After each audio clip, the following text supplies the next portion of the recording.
ਅੱਜ ਦੀ ਡਿਸਕਸ਼ਨ ਤੋਂ ਬਾਅਦ ਮੇਰੀ ਜਿਹੜੀ ਹੈ ਉਹ ਸੁਜੈਸ਼ਨ ਹੋਏਗੀ ਅਮਰਜੀਤ ਹੋਰਾਂ ਨੂੰ ਕਿ ਇਹਨੂੰ ਪੰਜਾਬੀ ਚ ਲਿਖਣ। ਹਾਂਜੀ, ਮੈਂ ਬੋਲਣ ਦੀ ਪੰਜਾਬੀ ਚ ਕੋਸ਼ਿਸ਼ ਕੀਤੀ ਹੈ, ਪਰ ਤੈਨੂੰ ਤਾਂ ਕਈਆਂ ਲਫ਼ਜ਼ਾਂ ਦੇ ਨਹੀਂ, ਤੁਸੀਂ ਲਿਖੋ ਇਹਨੂੰ। ਮਤਲਬ ਇਹ ਹੈ ਕਿ ਹੁਣ ਤੁਹਾਡੀ ਵੋਕੈਬਲਰੀ ਠੀਕ ਠਾਕ ਹੈਗੀ ਹੈ ਔਰ ਸਿਰਫ ਝਿਜਕ ਹੈਗੀ ਹੈ, ਤੁਸੀਂ ਇਹਨੂੰ ਸਾਰੀ ਗੱਲ ਨੂੰ ਲਿਖੋ ਪੰਜਾਬੀ ਚ। ਅੱਛਾ ਜੀ, ਹਾਂਜੀ ਠੀਕ ਹੈ, ਮਹੀਨਾ ਲੱਗ ਜਾਏਗਾ ਤੇ ਕੋਈ ਗੱਲ ਨਹੀਂ, ਜਿੰਨਾ ਚਿਰ ਵੀ ਲੱਗੇ ਉਹ ਠੀਕ ਹੈ, ਲੇਕਿਨ ਤੁਸੀਂ ਲਿਖੋ ਇਹਨੂੰ। ਮੈਨੂੰ ਬੜਾ ਮਜ਼ਾ ਆਇਆ ਇਸ ਚੀਜ਼ ਨੂੰ ਐਕਸਪਲੋਰ ਕਰਕੇ, ਔਰ ਮੈਨੂੰ ਇਹ ਲੱਗਦਾ ਕਿ ਜਿਵੇਂ ਅਸੀਂ ਪੰਜਾਬੀ 'ਚ ਇਸ ਗੱਲ ਨੂੰ ਸਮਝਦੇ ਹਾਂ ਜਾਂ ਬੋਲਦੇ ਹਾਂ, ਉਹਦੇ ਨਾਲ ਸਗੋਂ ਹੋਰ ਵੀ ਜ਼ਿਆਦਾ ਮਜ਼ਾ ਆਉਂਦਾ। ਮਜ਼ਾ ਨਹੀਂ, ਕਿਉਂਕਿ ਸਮਝ ਆ ਰਹੀ ਹੁੰਦੀ ਹੈ। ਸਮਝ ਆ ਰਹੀ ਹੁੰਦੀ ਹੈ। ਸਮਝ ਵੀ ਆ ਰਹੀ ਹੁੰਦੀ ਹੈ ਤੇ ਦਿਲ ਨੂੰ ਗੱਲ ਵੀ ਲੱਗ ਰਹੀ ਹੁੰਦੀ ਹੈ। ਹਾਂਜੀ, ਤੇ ਇਸ ਵਾਸਤੇ ਉਹ ਜਿਹੜਾ ਉਹ ਜ਼ਿਆਦਾ ਮਜ਼ੇਦਾਰ ਕੰਮ ਹੋ ਜਾਂਦਾ ਹੈ। ਅੱਛਾ ਚਲੋ ਜੀ, ਅੱਜ ਗੱਲ ਸ਼ੁਰੂ ਕਰੀਏ। ਕਿੱਥੋਂ ਗੱਲ ਸ਼ੁਰੂ ਕਰਨੀ ਹੈ? ਮੈਂ ਗੱਲ ਸ਼ੁਰੂ ਕਰ ਦਿੰਦਾ, ਤੁਸੀਂ ਫਿਰ ਉਹਦੇ ਤੇ ਕਰਿਓ। ਮੈਂ ਇਹ ਕਹਿਣਾ ਚਾਹੁੰਦਾ ਕਿ ਅਮਰਜੀਤ ਹੋਰਾਂ ਨੇ ਜਿਹੜੀ ਮੈਡੀਸਨ ਦੀ ਐਵੋਲੂਸ਼ਨ ਦੀ ਹਿਸਟਰੀ ਹੈ ਉਹ ਬਹੁਤ ਅੱਛੀ ਤਰ੍ਹਾਂ ਬਿਆਨ ਕੀਤੀ ਹੈ ਇਸ ਪ੍ਰੈਜੈਂਟੇਸ਼ਨ ਦੇ ਵਿੱਚ। ਅੱਛਾ, ਲੇਕਿਨ ਇਹਨਾਂ ਨੇ ਜਿਹੜੀ ਮੈਡੀਸਨ ਦੀ ਜਿਹੜੀ ਹਿਸਟਰੀ ਹੈ ਉਹਨੂੰ ਪੀਰੀਅਡਸ ਦੇ ਹਿਸਾਬ ਦੇ ਨਾਲ ਵੰਡਿਆ ਹੈ। ਮਤਲਬ ਉਹਨਾਂ ਨੇ ਮੁਖਤਲਿਫ ਪੀਰੀਅਡਸ ਦੇ ਵਿੱਚ ਕਿਵੇਂ ਕਿਵੇਂ ਮੈਡੀਸਨ ਦੀ ਸਾਇੰਸ ਜਿਹੜੀ ਹੈ ਉਹ ਅੱਗੇ ਵਧੀ, ਇਹ ਉਹਨਾਂ ਨੇ ਦੱਸਿਆ ਹੈ। ਅੱਛਾ, ਅੱਜ ਮੈਂ ਇਹ ਚਾਹੁੰਦਾ ਕਿ ਅਸੀਂ ਇਹ ਕਰੀਏ ਕਿ ਹੁਣ ਜਿਹੜੀ ਅਸੀਂ ਇਸ ਜਿਹੜਾ ਗਰੁੱਪ ਦੀ ਜਿਹੜੀ ਬੇਸਿਕ ਜਿਹੜਾ ਗੋਲ ਹੈ ਕਿ ਅਸੀਂ ਡਾਇਲੈਕਟੀਕਲ ਮਟੀਰੀਅਲਿਜ਼ਮ ਦੇ ਹਿਸਾਬ ਦੇ ਨਾਲ ਇਹ ਸਾਰੀ ਜਿਹੜੀ ਕਹਾਣੀ ਇਹਨਾਂ ਨੇ ਬਿਆਨ ਕੀਤੀ ਹੈ ਉਹਨੂੰ ਵੇਖੀਏ, ਤਾਂ ਕਿ ਸਾਨੂੰ ਹੋਰ ਤਾਂ ਕਿ ਸਾਨੂੰ ਇਹ ਜਿਹੜੀ ਹਿਸਟਰੀ ਹੈ ਮੈਡੀਸਨ ਦੀ ਸਾਇੰਸ ਦੀ, ਇਹ ਸਾਨੂੰ ਦੂਜੇ ਤਰ੍ਹਾਂ ਵੀ ਸਮਝ ਆਵੇ। ਤੇ ਮੈਂ ਉਹਦੇ ਚ ਪਹਿਲੇ ਕਹਾਂਗਾ ਕਿ ਜਿਹੜੀ ਹਿਸਟਰੀ ਹੈ ਉਹ ਤੇ ਲੋਕਾਂ ਦੀ ਹੁੰਦੀ ਹੈ, ਉਹ ਚੰਦ ਮਾਹਰੀਨ ਦੀ ਤੇ ਚੰਦ ਬੰਦਿਆਂ ਦੀ ਨਹੀਂ ਹੁੰਦੀ, ਉਹ ਲੋਕਾਂ ਦੀ ਹੁੰਦੀ ਹੈ। ਇਸ ਲਈ ਲੋਕਾਂ ਦੇ ਪੱਖ ਤੋਂ ਦੇਖੋ ਕਿ ਮੈਡੀਸਨ ਦੀ ਜਿਹੜੀ ਸਾਇੰਸ ਹੈ ਉਹ ਕਿਵੇਂ ਡਿਵੈਲਪ ਹੋਈ ਤੇ ਕਿਹਨੇ ਡਿਵੈਲਪ ਕੀਤੀ ਤੇ ਕਿਵੇਂ ਕਿਵੇਂ ਅੱਗੇ ਵਧੀ। ਸੋ ਸਭ ਤੋਂ ਪਹਿਲੇ ਜੇ ਅਸੀਂ ਇੰਜ ਵੇਖਣਾ ਹੋਵੇ ਤੇ ਸਭ ਤੋਂ ਪਹਿਲੇ ਇਹ ਸਵਾਲ ਪੈਦਾ ਹੁੰਦਾ ਹੈ ਕਿ ਜਿਹੜਾ ਬੰਦਾ ਸੀ ਜਦੋਂ ਅਜੇ ਉਹ ਜੰਗਲਾਂ ਵਿੱਚ ਰਹਿ ਰਿਹਾ ਸੀ, ਜਦੋਂ ਉਹ ਖੁਰਾਕ ਇਕੱਠੀ ਕਰਕੇ ਤੇ ਸ਼ਿਕਾਰ ਕਰਕੇ ਖਾਂਦਾ ਸੀ, ਉਦੋਂ ਉਹ ਆਪਣੇ ਆਪ ਨੂੰ ਕੀ ਸਮਝਦਾ ਸੀ? ਕਿਉਂਕਿ ਜਿਹੜੀ ਮੈਡੀਸਨ ਹੈ, ਜਿਹੜੀ ਮੈਡੀਸਨ ਦੀ ਹਿਸਟਰੀ ਹੈ, ਮਸਲਨ ਮੋਸਟ ਮਾਡਰਨ ਮੈਡੀਸਨ ਨੂੰ ਲੈ ਲਓ। ਮੋਸਟ ਮਾਡਰਨ ਮੈਡੀਸਨ ਦੀ ਜਿਹੜੀ ਹਿਸਟਰੀ ਹੈ ਉਹ ਇਹ ਕੀ ਕਹਿੰਦੇ ਨੇ ਵਿਜ਼ੂਅਲਾਈਜ਼ ਕਰਦੀ ਹੈ। ਇਹ ਆਪਣਾ ਖੁਰਾਕ ਕਿੱਥੋਂ ਆ ਰਿਹਾ ਵਿੱਚ, ਜਿਹੜੀ ਸੁਖਵਿੰਦਰ ਜੀ ਮਿਊਟ ਕਰੋ ਆਪਣੇ ਆਪ ਨੂੰ। ਹਾਂਜੀ, ਸੁਖਵਿੰਦਰ ਜੀ ਦੇ ਕੋਲੋਂ ਆ ਰਿਹਾ। ਹਾਂਜੀ, ਇਹ ਜਿਹੜੀ ਮੋਸਟ ਮਾਡਰਨ ਜਿਹੜੀ ਸਾਇੰਸ ਹੈ ਮੈਡੀਸਨ ਦੀ, ਮੇਰੇ ਖਿਆਲ ਦੇ ਵਿੱਚ ਉਹ ਇਵੇਂ ਵਿਜ਼ੂਅਲਾਈਜ਼ ਕਰਦੀ ਹੈ ਜਾਂ ਇਵੇਂ ਸਮਝਦੀ ਹੈ ਕਿ ਜਿਹੜੀ ਬੰਦੇ ਦੀ ਬਾਡੀ ਹੈ ਉਹ ਇੱਕ ਮਸ਼ੀਨ ਦੀ ਤਰ੍ਹਾਂ ਕੰਮ ਕਰ ਰਹੀ ਹੈ ਜਿਹਦੇ ਮੁਖਤਲਿਫ ਪੁਰਜ਼ੇ ਨੇ, ਤੇ ਹਰ ਪੁਰਜ਼ਾ ਜਿਹੜਾ ਹੈ ਉਹ ਕਿਵੇਂ ਖਰਾਬ ਹੁੰਦਾ ਹੈ ਔਰ ਉਹਨੂੰ ਕਿਵੇਂ ਠੀਕ ਕੀਤਾ ਜਾ ਸਕਦਾ ਹੈ, ਇਸ ਦੇ ਉੱਤੇ ਉਹ ਸਾਰੀ ਜਿਹੜੀ ਹੈ ਉਹ ਸਾਇੰਸ ਬਣੀ ਹੈ। ਮਿਸਾਲ ਦੇ ਤੌਰ ਤੇ ਜਿਹੜਾ ਡਾਈਜੈਸ਼ਨ ਦਾ ਸਿਸਟਮ ਹੈ ਉਹ ਕਿਵੇਂ ਕਿਵੇਂ ਖਰਾਬ ਹੋ ਸਕਦਾ ਹੈ ਔਰ ਉਹਨੂੰ ਕਿਵੇਂ ਕਿਵੇਂ ਠੀਕ ਕੀਤਾ ਜਾ ਸਕਦਾ ਹੈ। ਇਸੇ ਤਰ੍ਹਾਂ ਹਾਰਟ ਦਾ, ਇਸੇ ਤਰ੍ਹਾਂ ਗੁਰਦਿਆਂ ਦਾ, ਜਿਸਮ ਦੇ ਹਰ ਹਿੱਸੇ ਦਾ, ਇਸੇ ਤਰ੍ਹਾਂ ਜਿਸਮ ਦੇ ਹਰ ਹਿੱਸੇ ਨੂੰ ਇੱਕ ਪੁਰਜ਼ਾ ਸਮਝ ਕੇ ਮਸ਼ੀਨ ਦਾ, ਤੇ ਉਸ ਪੁਰਜ਼ੇ ਨੂੰ ਠੀਕ ਕਰਨ ਦੀ ਜਿਹੜੀ ਟਾਰਗੇਟ ਹੈ ਉਹਨੂੰ ਅਸੀਂ ਮੈਡੀਕਲ ਦੀ ਸਾਇੰਸ ਕਹਿ ਰਹੇ ਹਾਂ। ਲੇਕਿਨ ਇਹਦੇ ਵਿੱਚ ਜਿਹੜਾ ਤਸੱਵਰ, ਜਿਹੜਾ ਬੰਦੇ ਦੀ ਬਾਡੀ ਨੂੰ ਇੱਕ ਮੁਕੰਮਲ ਮਸ਼ੀਨ ਸਮਝਣਾ ਦਾ ਤਸੱਵਰ ਹੈ, ਇਹ ਜਿਹੜਾ ਹੈ ਇਹ ਬਹੁਤ ਰੀਸੈਂਟਲੀ ਪਿਛਲੀ 3-4 ਸਦੀਆਂ ਦੇ ਵਿੱਚ ਆਇਆ ਹੈ। ਇਸ ਤੋਂ ਪਹਿਲੇ ਬੰਦੇ ਦੀ ਬਾਡੀ ਨੂੰ ਮਸ਼ੀਨ ਦੇ ਪੁਰਜ਼ਿਆਂ ਵਿੱਚ ਵੰਡ ਕੇ ਨਹੀਂ ਸਮਝਿਆ ਜਾਂਦਾ ਸੀ। ਮੋਟੇ ਤੇ ਹੈ ਸਨ, ਲੇਕਿਨ ਇੰਜ ਨਹੀਂ ਸੀ ਸਮਝਿਆ ਜਾਂਦਾ। ਸੋ ਸਵਾਲ ਇਹ ਹੈ ਕਿ ਜਿਹੜਾ ਸ਼ੁਰੂ ਦਾ ਬੰਦਾ ਸੀ, ਉਹ ਬੰਦਾ ਜਿਹੜਾ ਸੀ ਉਹ ਆਪਣੇ ਜਿਸਮ ਨੂੰ ਕੀ ਸਮਝਦਾ ਸੀ ਔਰ ਉਹਨੂੰ ਉਹ ਕਿਵੇਂ ਟ੍ਰੀਟ ਕਰਦਾ ਸੀ, ਇੱਥੋਂ ਗੱਲ ਸ਼ੁਰੂ ਕਰੋ। ਅੱਛਾ, ਉਸ ਤੋਂ ਬਾਅਦ ਫਿਰ ਤੁਸੀਂ ਇਹ ਵੇਖੋਗੇ ਕਿ ਜਿਹੜੀ ਮੈਡੀਸਨ ਜਿਹੜੀ ਹੈ ਉਹ ਜਿਵੇਂ ਜਿਵੇਂ ਪੈਦਾਵਾਰ ਦੇ, ਪ੍ਰੋਡਕਸ਼ਨ ਦੇ ਜਿਹੜੇ ਮੈਥਡਸ ਨੇ ਬੰਦੇ ਦੇ, ਉਹ ਜਿਵੇਂ ਜਿਵੇਂ ਇੰਪਰੂਵ ਹੋਏ, ਉਵੇਂ ਉਹਦੀ ਆਪਣੇ ਜਿਸਮ ਦੇ ਬਾਰੇ ਦੇ ਵਿੱਚ ਜਾਣਕਾਰੀ ਔਰ ਆਪਣੇ ਜਿਸਮ ਨੂੰ ਠੀਕ ਕਰਨ ਦੀ ਜਿਹੜੀ ਕਪੈਸਿਟੀ ਹੈ ਉਹ ਵੀ ਵਧੀ। ਤੇ ਮਿਸਾਲ ਦੇ ਤੌਰ ਤੇ ਤੁਸੀਂ ਅਗਰ ਬਹੁਤ ਮੋਟੀ ਜਿਹੀ ਗੱਲ ਲਓ ਤੇ ਜਿਹੜੇ 1970s ਤੱਕ ਪਿੰਡਾਂ ਦੇ ਵਿੱਚ, ਸਾਡੇ ਆਪਣੇ ਪਿੰਡਾਂ ਦੇ ਵਿੱਚ ਹੀ ਜਿਹੜੀ ਅਗਰ ਤੁਸੀਂ ਮੈਡੀਸਨ ਦੀ ਸਾਇੰਸ ਨੂੰ ਦੇਖੋ ਤੇ ਮੈਂ ਤੁਹਾਨੂੰ ਕੁਝ ਉਹਦੇ ਪੱਖ ਦੱਸਣਾ। ਮਿਸਾਲ ਦੇ ਤੌਰ ਦੇ ਉੱਤੇ ਜਿਹੜਾ ਨਾਈ ਹੈ, ਨਾਈ ਹੀ ਸਰਜਨ ਸੀ। ਮੁਖਤਲਿਫ ਜਿਸਮ ਦੇ ਹਿੱਸਿਆਂ ਦਾ ਚੀਰ ਪਾੜ ਕਰਨਾ ਨਾਈ ਦਾ ਕੰਮ ਸੀ। ਔਰ ਦੂਜਾ, ਇਹ ਜਿਹੜੀਆਂ ਹੱਡੀਆਂ ਜੋੜਨ ਲਈ ਜਿਹੜਾ ਤੁਸੀਂ ਚੜਾਉਂਦੇ ਹੋ ਹੁਣ ਉੱਤੇ ਆਪਣਾ ਜਿਹੜਾ ਚੜਾਉਂਦੇ ਹੋ ਤੁਸੀਂ ਪਲਾਸਟਰ ਚੜਾਉਂਦੇ ਹੋ, ਇਹ ਬੇਸਿਕਲੀ ਘੁਮਿਆਰਾਂ ਦੀ ਇਜਾਜ਼ਤ ਸੀ। ਘੁਮਿਆਰਾਂ ਨੇ ਸ਼ੁਰੂ ਦੇ ਵਿੱਚ ਹੱਡੀਆਂ ਜੋੜਨ ਲਈ ਇਸ ਤਰ੍ਹਾਂ ਬਣਾਉਣੇ ਸ਼ੁਰੂ ਕੀਤੇ ਸਨ। ਸੋ ਇਹ ਘੁਮਿਆਰਾਂ ਦੀ ਇਜਾਜ਼ਤ ਸੀ। ਤੁਸੀਂ ਇਹ ਵੇਖਿਆ ਹੋਏਗਾ ਕਿ ਇਹਨਾਂ ਪਿੰਡਾਂ ਦੇ ਵਿੱਚ ਜੇ ਕਿਸੇ ਦੀ ਬਾਜ਼ੂ ਜਾਂ ਕੋਈ ਜਿਸਮ ਦਾ ਹਿੱਸਾ ਨਿਕਲ ਜਾਂਦਾ ਸੀ ਤੇ ਪਹਿਲਵਾਨ ਜਿਹੜੇ ਹੁੰਦੇ ਸਨ, ਰੈਸਲਰਸ, ਉਹਨਾਂ ਦੀ ਨੋ ਹਾਉ ਸੀ ਕਿ ਉਹ ਉਹਨੂੰ ਕਿਵੇਂ ਜੋੜਦੇ ਨੇ। ਹੱਡੀਆਂ ਜੋੜਨ ਦਾ ਜਿਹੜਾ ਔਰ ਹੱਡੀਆਂ ਨੂੰ ਮਿਲਾਉਣ ਦਾ ਜਿਹੜਾ ਨੋ ਹਾਉ ਸੀ, ਇਹ ਪਹਿਲਵਾਨਾਂ ਦੇ ਕੋਲ ਹੁੰਦੀ ਸੀ।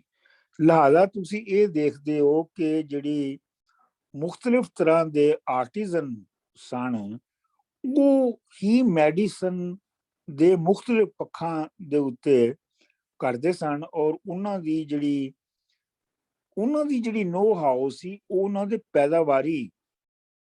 ਪੈਦਾਵਾਰੀ ਢੰਗ ਦੇ ਵਿੱਚ ਵਰਤੋਂ ਦੀ ਵਜ੍ਹਾ ਤੋਂ ਆਈ ਸੀ। ਮਸਲਨ ਘੁਮਿਆਰ ਜਿਹੜੇ ਨੇ, ਉਹਨਾਂ ਨੇ ਭਾਂਡੇ ਤੇ ਜਿਹੜੇ ਬਣਾਉਣੇ ਸ਼ੁਰੂ ਕੀਤੇ ਸਨ, ਉਹ ਤੇ ਪਾਣੀ ਪੀਣ ਲਈ ਤੇ ਖਾਣਾ ਖਾਣ ਲਈ ਸਨ ਨਾ, ਲੇਕਿਨ ਉਹਦੇ ਹੀ ਨਤੀਜੇ ਦੇ ਤੌਰ ਦੇ ਉੱਤੇ ਉਹਨਾਂ ਨੇ ਜਿਹੜੇ ਪਲਾਸਟਰ ਹੈ ਉਹਦੀ ਟੈਕਨੋਲੋਜੀ ਵੀ ਜਿਹੜੀ ਆ ਉਹ ਇਜਾਦ ਕੀਤੀ।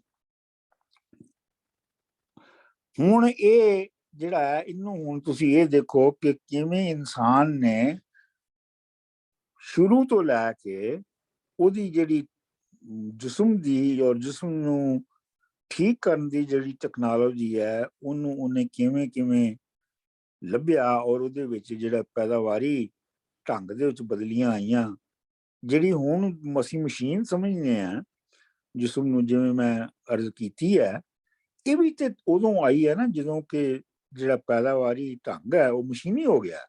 ਹਰ ਚੀਜ਼ ਮਸ਼ੀਨ ਨਾਲ ਪੈਦਾ ਹੁੰਦੀ ਹੈ ਔਰ ਮਸ਼ੀਨ ਨਾਲ ਹੀ ਲੋਕਾਂ ਤੱਕ ਪਹੁੰਚਦੀ ਹੈ। ਤੇ ਇਸ ਵਾਸਤੇ ਬੰਦੇ ਦਾ ਜਿਸਮ ਵੀ ਜਿਹੜਾ ਹੈ ਉਹ ਮਸ਼ੀਨ ਸਮਝਿਆ ਜਾਣ ਲੱਗ ਪਿਆ।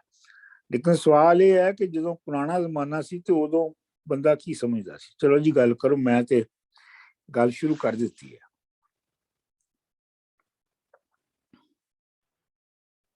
ਡਾਕਟਰ ਸਾਹਿਬ ਇਹ ਤਾਂ ਬਹੁਤ ਵਧੀਆ ਵਿਊ ਪੁਆਇੰਟ ਹੈ ਕਿ ਤੁਸੀਂ ਮਸ਼ੀਨ ਦੇ ਤਰ੍ਹਾਂ ਪੁਰਜ਼ਾ ਜਿੱਦਾਂ ਮੈਡੀਸਿਨ ਦੇ ਵਿੱਚ ਇਸ ਵੇਲੇ ਸਪੈਸ਼ਲਾਈਜੇਸ਼ਨ ਹੋ ਗਈ ਆ, ਸਬ ਸਪੈਸ਼ਲਾਈਜੇਸ਼ਨ ਹੋ ਗਈ ਆ, ਅੱਗੇ ਤੋਂ ਅੱਗੇ ਹੋਈ ਚਲੀਆਂ ਜਾ ਰਹੀਆਂ ਨੇ, ਵਰਸਿਸ ਕਿ ਤੁਸੀਂ ਇਸ ਨੂੰ ਪੂਰੀ ਬਾਡੀ ਨੂੰ ਹੋਲਿਸਟਿਕ ਤਰੀਕੇ ਨਾਲ ਦੇਖੋ, ਜਾਂ ਜਿੱਦਾਂ ਕਿ ਸਾਡੇ ਜਨਰਲ ਪ੍ਰੈਕਟੀਸ਼ਨਰਜ਼ ਨੇ ਸਾਰਾ ਕੁਝ ਕਰਨ ਦੀ ਕੋਸ਼ਿਸ਼ ਕਰਦੇ ਨੇ, ਵਰਸਿਸ ਜਿਹੜੇ ਸੁਪਰ ਸਪੈਸ਼ਲਾਈਜੇਸ਼ਨ ਹੁੰਦੇ ਨੇ, ਉਹ ਜਿਹੜੇ ਕੋ ਮਿਆਰ ਨੇ ਉਹਨਾਂ ਨੂੰ ਵੀ ਅਸੀਂ ਸਪੈਸ਼ਲਿਸਟ ਹੀ ਕਹਿ ਸਕਦੇ ਹਾਂ, ਪਹਿਲਵਾਨ ਵੀ ਉਹ ਸੁਪਰ ਸਪੈਸ਼ਲਿਸਟ ਹੀ ਨੇ। ਬਿਲਕੁਲ ਬਿਲकुल ਸਰ ਲੇਕਿਨ ਤੁਸੀਂ ਪੁਰਾਣੇ ਜ਼ਮਾਨੇ ਦੀ ਗੱਲ ਕਰਦੇ ਹੋ, ਪੰਜਾਬ ਦੇ ਵਿੱਚ Jalandhar is a very modern and happening city ਹੈਗਾ। ਸਾਡੇ ਉੱਥੇ ਰੇਲਵੇ ਫਾਟਕ ਦੇ ਕੋਲ ਉੱਥੋਂ ਲੰਘ ਕੇ ਜਾਈਦਾ ਹੈ, ਉੱਥੇ 4-5 ਪਹਿਲਵਾਨਾਂ ਦੀਆਂ ਉਹ ਖੋਖੇ ਟਾਈਪ ਬਣੇ ਹੁੰਦੇ ਨਾ, ਛੋਟੇ ਛੋਟੇ ਜਿਹੇ, ਜਿੱਥੇ ਅੰਦਰ ਚਲੀ ਜਾਈਦਾ ਤੁਸੀਂ, ਉਹ ਇੱਕ ਖੁੱਲਾ ਜਿਹਾ ਖੋਖਾ ਟਾਈਪ ਹੁੰਦਾ, ਉੱਤੇ ਲਿਖਿਆ ਪਹਿਲਵਾਨ ਸੋ ਐਂਡ ਸੋ, ਹੱਡੀਆਂ ਜੋੜਨ ਦਾ ਮਾਹਿਰ, ਉਹ ਕਈ ਹੁੰਦੇ ਨੇ ਉੱਥੇ। ਹਾਲੇ ਵੀ ਲੋਕੀ ਬਲੀਵ ਯੂ ਮੀ ਬੈਠੇ ਹੁੰਦੇ ਨੇ ਉੱਥੇ, ਤੇ ਉਹ ਪਹਿਲਵਾਨ ਉਹਨਾਂ ਨੂੰ ਤੌਣੀ ਚਾੜ ਰਿਹਾ ਹੁੰਦਾ। ਨਹੀਂ ਤੇ ਉਹ ਪਹਿਲਵਾਨ ਜਿਹੜੇ ਨੇ ਉਹ ਜਿਹੜੀ ਹੱਡੀ ਚੜਾਉਂਦੇ ਸਨ ਉਹ ਬਿਲਕੁਲ ਠੀਕ ਚੜਾਉਂਦੇ ਸਨ। ਮਤਲਬ ਲੋਕੀ ਰੋਂਦੇ ਜਾਂਦੇ ਸਨ ਪਹਿਲਵਾਨ ਕੋਲ ਤੇ ਹੱਸਦੇ ਹੁੰਦੇ ਸਨ, ਮੈਂ ਤੇ ਕਈ ਵਾਰੀ ਵੇਖਿਆ ਹੈ। ਹਾਂ ਅੱਛਾ, ਮੈਂ ਇਹ ਅਰਜ਼ ਕਰਾਂ ਕਿ ਬੰਦਾ ਜਿਹੜਾ ਸ਼ੁਰੂ ਦੇ ਵਿੱਚ ਬੰਦੇ ਨੂੰ ਆਪਣੇ ਜਿਸਮ ਦੇ ਬਾਰੇ ਦੇ ਵਿੱਚ ਕੋਈ ਜ਼ਿਆਦਾ ਪਤਾ ਨਹੀਂ ਸੀ ਹੈਗਾ। ਉਹਦਾ ਆਪਣਾ ਜਿਹੜਾ ਜਿਸਮ ਹੈ ਉਹ ਵੀ ਉਹਦੇ ਲਈ ਇੱਕ ਮਿਸਟਰੀ ਸੀ। ਮਿਸਾਲ ਦੇ ਤੌਰ ਤੇ ਅਸੀਂ ਇਹ ਸਮਝਦੇ ਹਾਂ ਅੱਜ ਕਿ ਜਿਹੜਾ ਬੱਚਾ ਪੈਦਾ ਕਿਵੇਂ ਹੁੰਦਾ ਹੈ ਇਹ ਹਮੇਸ਼ਾ ਤੋਂ ਇਨਸਾਨ ਨੂੰ ਪਤਾ ਸੀ। ਇੰਜ ਨਹੀਂ ਹੈ। ਇਨਸਾਨ ਨੂੰ ਇਹ ਵੀ ਨਹੀਂ ਸੀ ਪਤਾ ਕਿ ਬੱਚਾ ਕਿਵੇਂ ਪੈਦਾ ਹੁੰਦਾ ਹੈ, ਕਿਉਂਕਿ ਇਹ ਕਿਹਾ ਜਾਂਦਾ ਹੈ ਕਿ ਬਹੁਤ ਸ਼ੁਰੂ ਦੇ ਵਿੱਚ ਬੰਦਾ ਇਹ ਸਮਝਦਾ ਸੀ ਕਿ ਜਿਹੜਾ ਬੱਚਾ ਹੈ ਉਹ ਔਰਤ ਦੀਆਂ ਛਾਤੀਆਂ ਚੋਂ ਪੈਦਾ ਹੁੰਦਾ ਹੈ, ਔਰ ਇਸ ਵਾਸਤੇ ਜਿਹੜੀਆਂ ਬਹੁਤ ਹੀ ਪ੍ਰਿਮਿਟਿਵ ਜਿਹੜੀਆਂ ਪੇਂਟਿੰਗਸ ਨੇ ਉਹਨਾਂ ਦੇ ਵਿੱਚ ਔਰਤ ਦੀਆਂ ਜਿਹੜੀਆਂ ਛਾਤੀਆਂ ਨੇ ਉਹਨਾਂ ਨੂੰ ਲੋੜ ਤੋਂ ਕਿਤੇ ਵੱਧ ਵੱਡਾ ਵਿਖਾਇਆ ਜਾਂਦਾ ਹੈ। ਤੇ ਇਹ ਬੰਦੇ ਨੂੰ ਨਹੀਂ ਸੀ ਪਤਾ ਕਿ ਇਹ ਜਿਹੜਾ ਬੱਚੇ ਦੀ ਪੈਦਾਇਸ਼ ਦਾ ਅਮਲ ਹੈ ਇਹ ਕੀ ਹੈਗਾ ਹੈ ਔਰ ਇਹ ਕਿਵੇਂ ਹੁੰਦਾ ਹੈ, ਇਹ ਵੀ ਬੰਦੇ ਨੂੰ ਪਤਾ ਨਹੀਂ ਸੀ ਹੈਗਾ। ਲੇਕਿਨ ਜਦੋਂ ਬੰਦੇ ਨੇ ਪਲਾਂਟਸ ਨੂੰ ਔਰ ਐਨੀਮਲਸ ਨੂੰ ਡੋਮੈਸਟੀਕੇਟ ਕਰ ਲਿਆ ਤੇ ਉਹਨੂੰ ਪਲਾਂਟਸ ਨੂੰ ਦੇਖ ਕੇ, ਪਲਾਂਟਸ ਦੇ ਜੰਮਣ ਦੇ ਅਮਲ ਨੂੰ ਦੇਖ ਕੇ ਤੇ ਐਨੀਮਲਸ ਦੇ ਜਿਹੜੇ ਕਪੂਲੇਸ਼ਨ ਹੈ ਔਰ ਉਹਦੇ ਵਿੱਚ ਜਿਵੇਂ ਜਿਵੇਂ ਐਨੀਮਲ ਜੰਮਦਾ ਹੈ ਉਹਦੇ ਤੋਂ ਉਹਨੂੰ ਆਪਣੀ ਵੀ ਸਮਝ ਆਈ ਕਿ ਉਹਦਾ ਪੈਦਾਇਸ਼ ਦਾ ਇਨਸਾਨ ਦਾ ਕੀ ਅਮਲ ਹੈ। ਇਹ ਬੁਨਿਆਦ ਸੀਗੀ ਉਹਦੇ ਸਮਝਣ ਦੀ, ਆਪਣੇ ਜਿਸਮ ਨੂੰ ਪਲਾਂਟਸ ਔਰ ਐਨੀਮਲਸ ਦੇ ਥਰੂ ਇੱਕ ਯੂਨੀਵਰਸਲ ਉਹਦੇ ਜ਼ਿਹਨ ਦੇ ਵਿੱਚ ਇੱਕ ਆਈਡੀਆ ਆ ਗਿਆ ਕਿ ਐਵੇਂ ਐਵੇਂ ਜਿਹੜੀ ਹੈ ਉਹ ਚੀਜ਼ਾਂ ਜਾਂ ਹਯਾਤੀ ਪੈਦਾ ਹੁੰਦੀ ਹੈ ਤੇ ਐਵੇਂ ਮੁੱਕਦੀ ਹੈ। ਕਿਉਂ ਜੀ, ਇੰਨੀ ਗੱਲ ਤੁਸੀਂ ਮੰਨਦੇ ਹੋ? ਬਿਲਕੁਲ ਮੰਨਦੇ ਸਰ। ਹਾਂਜੀ, ਅੱਛਾ, ਦਰੁਸਤ ਹੈ ਜੀ, ਹਿਸਟੋਰੀਕਲ ਐਵੀਡੈਂਸ ਤਾਂ ਇਹੀ ਦੱਸਦੀ ਹੈ। ਹਿਸਟੋਰੀਕਲ ਐਵੀਡੈਂਸ ਇਹ ਦੱਸਦੀ ਹੈ ਇਹਦਾ। ਲੇਕਿਨ ਇਹ ਹੈ ਕਿ ਉਹਨੂੰ ਜਿਹੜਾ ਜਿਸਮ ਹੈ ਉਹਦੀ ਇੱਕ ਯੂਨੀਵਰਸਲ ਜਿਹੜੀ ਪ੍ਰਿੰਸੀਪਲ ਹੈ ਉਹ ਤੇ ਸਮਝ ਇੱਕ ਹੱਦ ਤੱਕ ਆ ਗਿਆ, ਲੇਕਿਨ ਉਹਨੂੰ ਉਹ ਪਾਸਟ ਦੇ ਵਿੱਚ ਨਹੀਂ ਸੀ ਸਮਝ ਸਕਦਾ ਜਿਵੇਂ ਹੁਣ ਅਸੀਂ ਸਮਝਦੇ ਹਾਂ। ਯਾਨੀ ਜਿਸਮ ਇੱਕ ਟੋਟਲ ਇੱਕ ਬੀਇੰਗ ਹੈ, ਇੱਕ ਕੁੱਲ ਹੈ, ਇੱਕ ਟੋਟੈਲਿਟੀ ਹੈ ਜਿਹੜੀ ਇਹ ਖਾਸ ਤਰੀਕੇ ਦੇ ਨਾਲ ਫੰਕਸ਼ਨ ਕਰਦੀ ਹੈ, ਖਾਸ ਤਰੀਕੇ ਨਾਲ ਪੈਦਾ ਕਰਦੀ ਹੈ, ਖਾਸ ਤਰੀਕੇ ਨਾਲ ਮਰ ਜਾਂਦੀ ਹੈ। ਤੇ ਉਹਦੇ ਬਾਰੇ ਵਿੱਚ ਜਿਹੜੀਆਂ ਉਹਦੀਆਂ ਸੋਚਾਂ ਸਨ ਉਹ ਤੁਸੀਂ ਸਮਝ ਲਓ ਕਿ ਸੁਪਰ ਨੈਚੁਰਲ ਤਾਕਤਾਂ ਉਹਨੇ ਉਹਨਾਂ ਦੇ ਵਾਸਤੇ ਇਜਾਦ ਕੀਤੀਆਂ। ਮਿਸਾਲ ਦੇ ਤੌਰ ਦੇ ਉੱਤੇ ਜੇ ਉਹਨੂੰ ਬੁਖਾਰ ਚੜ ਗਿਆ ਬੰਦੇ ਨੂੰ ਤੇ ਉਹਨੂੰ ਤੇ ਹੁਣ ਸਮਝ ਨਹੀਂ ਆਉਂਦੀ ਕਿ ਬੁਖਾਰ ਕਿਉਂ ਚੜਿਆ, ਕਿਉਂਕਿ ਉਹਦੇ ਜ਼ਿਹਨ 'ਚ ਕੋਈ ਇਨਫੈਕਸ਼ਨ ਦਾ ਤਸੱਵਰ ਨਹੀਂ ਹੈਗਾ। ਤੇ ਉਹ ਬੁਖਾਰ ਇਸ ਲਈ ਚੜਿਆ ਕਿ ਉਹਨੂੰ ਬਾਹਰ ਗਿਆ ਸੀ ਤੇ ਉਹਨੂੰ ਚੁੜੇਲ ਚੰਬੜ ਗਈ, ਡੈਣਾ ਚੰਬੜ ਗਈਆਂ।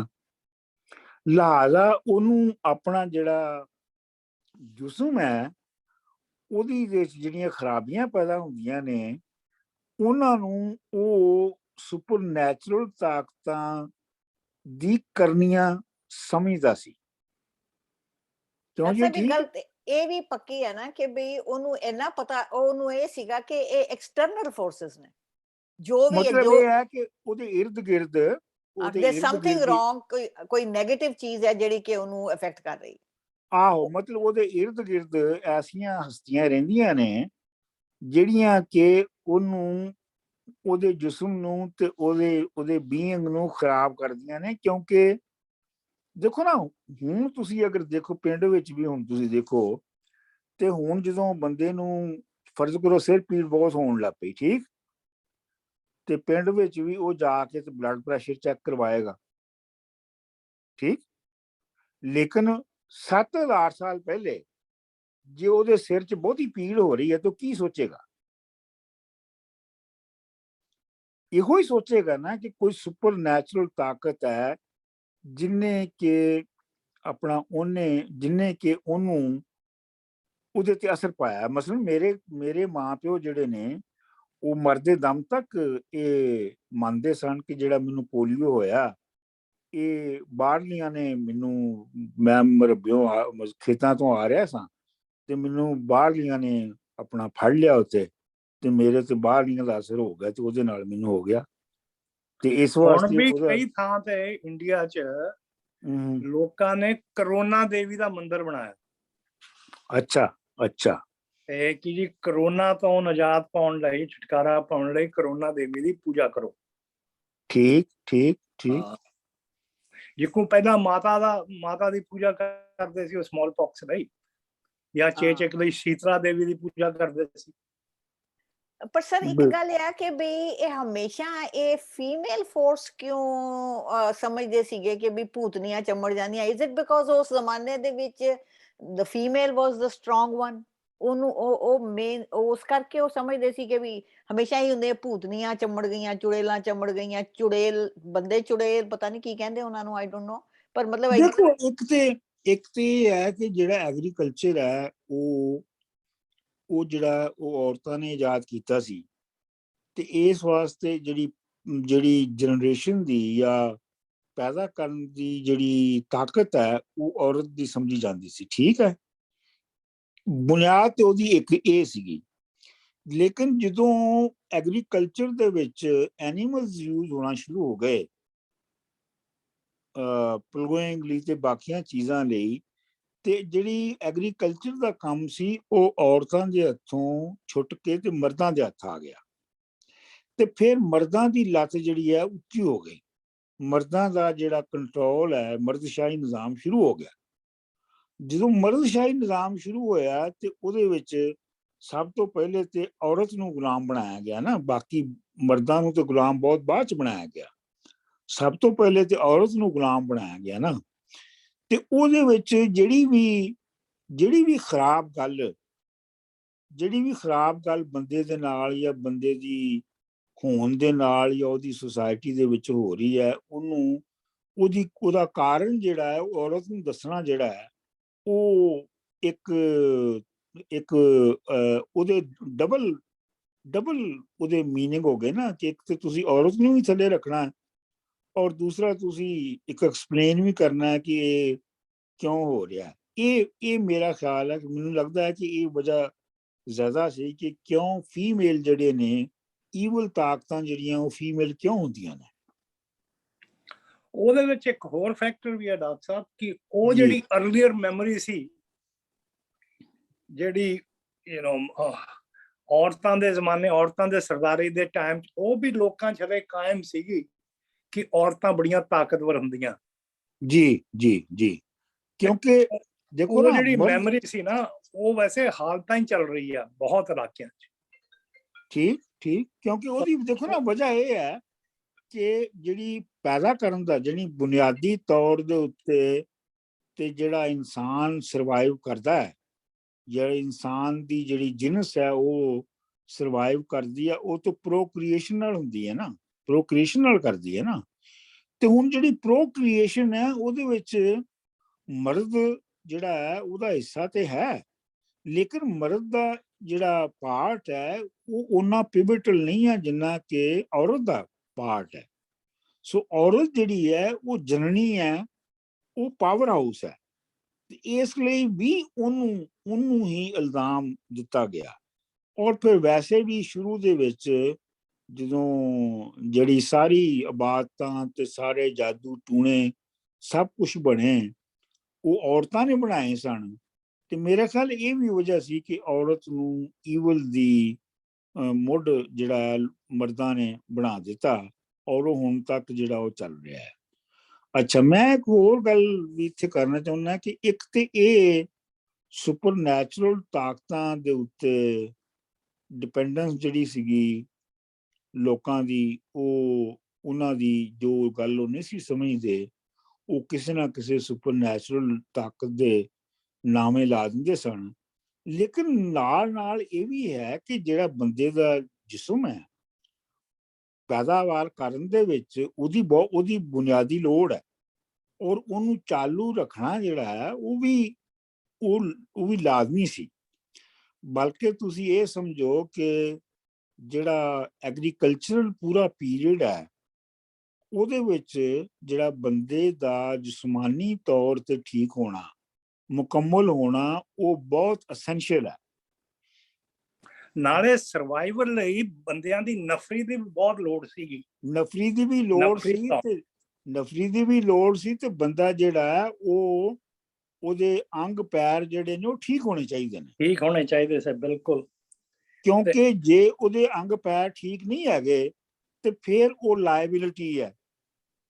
ਫਿਰ ਨਹੀਂ, ਥੋੜਾ ਜਿਹਾ ਇਸ ਤੋਂ ਪਿੱਛੇ ਜਾਈਏ, ਕਿਉਂਕਿ ਜਿਹੜੀ ਇਹ ਔਰਤਾਂ ਦੀ ਤਾਕਤ ਹੈ ਨਾ, ਇਹਨਾਂ ਦੀ ਜਿਹੜੀ ਜਨਨ ਦੀ ਜਿਹੜੀ ਉਹ ਹੈਗੀ ਹੈ ਐਕਟੀਵਿਟੀ, ਉਸ ਤੋਂ ਬਹੁਤ ਜ਼ਰੂਰੀ ਮੰਨੀ ਜਾਂਦੀ ਸੀ। ਇਸੇ ਕਰਕੇ ਹਰ ਸੁਸਾਇਟੀ 'ਚ ਸਾਰਿਆਂ ਨਾਲੋਂ ਪਹਿਲਾਂ ਜਿਹੜਾ ਰੱਬ ਦਾ ਤਸੱਵਰ ਹੈ ਉਹ ਮਦਰ ਗੋਡਸ ਦਾ, ਮਾਂ ਦਾ ਜਾਂ ਦੇਵੀ ਦਾ ਹੀ ਹੈ ਕਿਸੇ ਵੀ ਕਲਚਰ 'ਚ। ਜੀ ਇਨਫੈਕਟ ਜਿਹੜਾ ਲਫ਼ਜ਼ ਜਿਹੜਾ ਹੈਗਾ ਭਗਵਾਨ, ਇਹਦਾ ਤਾਂ ਮਤਲਬ ਲਿਟਰਲੀ ਇਹ ਹੈ ਕਿ ਵਨ ਵਿਦ ਅ ਵਜਾਈਨਾ। ਠੀਕ। ਤੇ ਇਸ ਕਰਕੇ ਉਹ ਜਿਹੜੀ ਔਰਤ ਦੀ ਜਿਹੜੀ ਤਾਕਤ ਤੇ ਉਹ ਸਾਰੀ ਹੈ, ਉਹਦੀ ਮੈਮਰੀ ਉਹ ਕਲਚਰ 'ਚ ਵੀ ਤੇ ਬੰਦੇ ਦੀ ਜਿਹੜਾ ਲਿੰਬਿਕ ਬ੍ਰੇਨ 'ਚ ਹੈ ਉਸ 'ਚ ਵੀ ਐਮਬੈਡਡ ਹੈਗੀ ਆ। ਠੀਕ। ਤੇ ਦੋਹੇ ਚੀਜ਼ਾਂ, ਇੱਕ ਤਾਂ ਔਰਤਾਂ ਦੀ ਜਿਹੜੀ ਤਾਕਤ, ਦੂਜੀ ਫਿਰ ਉਹਨਾਂ ਤੇ ਜਿਹੜੀ ਲੱਤ ਰੱਖਣੀ, ਉਹਦੇ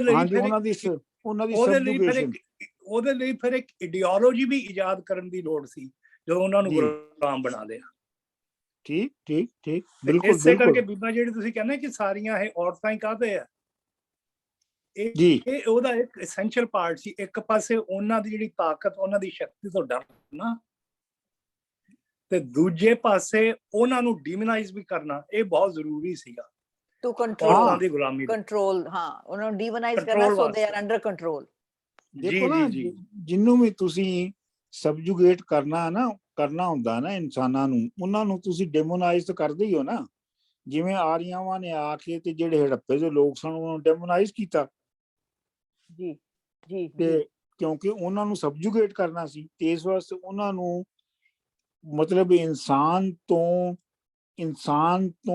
ਭੈੜੀ ਸ਼ੈ ਵਿਖਾਉਣਾ ਲਾਜ਼ਮੀ ਸੀ ਤਾਂ ਕਿ ਉਹਨਾਂ ਨੂੰ ਮਾਰਿਆ ਜਾ ਸਕੇ ਜਾਂ ਸਬਜੂਗੇਟ ਕੀਤਾ ਜਾ ਸਕੇ। ਅੱਛਾ, ਮੈਂ ਕਹਿ ਰਿਹਾ ਸਾਂ ਕਿ ਜਿਹੜਾ ਦੂਜਾ ਪੱਖ ਇਹ ਹੈਗਾ ਕਿ ਜਿਹੜਾ ਐਗਰੀਕਲਚਰਲ ਪੀਰੀਅਡ ਹੈ ਉਹਦੇ ਵਿੱਚ ਜਿਸਮ ਦਾ ਨਰੋਇਆ ਹੋਣਾ, ਹੱਥਾਂ ਪੈਰਾਂ ਦਾ ਕਾਇਮ ਹੋਣਾ ਬਹੁਤ ਜ਼ਰੂਰੀ ਸੀ, ਕਿਉਂਕਿ ਜਿਹੜੇ ਬੰਦੇ ਨੇ ਉਹ ਇੰਨੀ ਵਾਫਰ ਪੈਦਾਵਾਰ ਨਹੀਂ ਸੀ ਕਰ ਸਕਦੇ ਕਿ ਉਹਦੇ ਨਾਲ ਉਹ ਕਿਸੇ ਨੂੰ ਬਿਠਾ ਕੇ ਖਵਾਲ ਸਕਣ।